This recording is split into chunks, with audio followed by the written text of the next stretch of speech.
scale invasion stunned the world.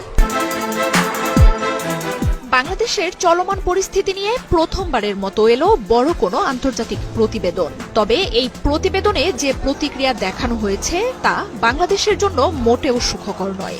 দেশের বর্তমান পরিস্থিতি নিয়ে গভীর উদ্বেগ জানানো হয়েছে এই রিপোর্টে। যুক্তরাজ্য ভিত্তিক সংবাদ মাধ্যম ইন্ডিপেন্ডেন্টের এক প্রতিবেদনে জানা গেছে এসব খবর। আর এই রিপোর্ট তৈরি করেছেন যুক্তরাজ্যের সংসদ দ্য হাউস অব কমন্সের একটি বহুদলীয় গ্রুপ, যার নাম all party parliamentary group for the Commonwealth. British পররাষ্ট্রমন্ত্রী ডেভিড ল্যামিকে এই রিপোর্ট পাঠানো হয়েছে। প্রতিবেদনে বলা হয়েছে, সহিংসতা এবং অস্থিতিশীলতার এমন কিছু ঘটনার প্রমাণ পাওয়া গেছে যেগুলো নতুন অন্তর্বর্তী সরকারের কার্যকারিতা নিয়ে প্রশ্ন তৈরি করেছে। আইনকে রাজনৈতিক অস্ত্র হিসেবে ব্যবহারের সংস্কৃতি জরুরি ভিত্তিতে বন্ধ হওয়া প্রয়োজন। মানবাধিকার এবং আইনের শাসন সমুন্নত রাখার ব্যাপারে জোর দেওয়া হয় প্রতিবেদনে।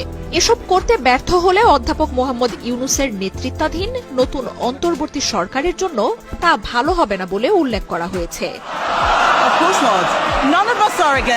প্রতিবেদনে হত্যা মামলার বিশ্বাসযোগ্যতা নিয়ে প্রশ্ন, নিরাপত্তা পরিস্থিতি, সংখ্যালঘুদের উপর নির্যাতন, আইনের শাসনের অভাব, ইসলামী উগ্রবাদীদের উত্থান সহ নানা বিষয়ের কথা উল্লেখ রয়েছে।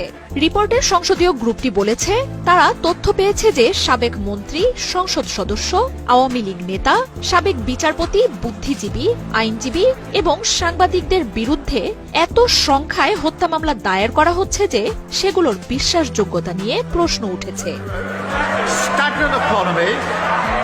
প্রতিবেদনে উল্লেখ করা হয়েছে, অন্তর্বর্তীকালীন সরকার গঠনের ৩ মাস পরও বাংলাদেশের কিছু অঞ্চলে নিরাপত্তা পরিস্থিতি অত্যন্ত বিপজ্জনক।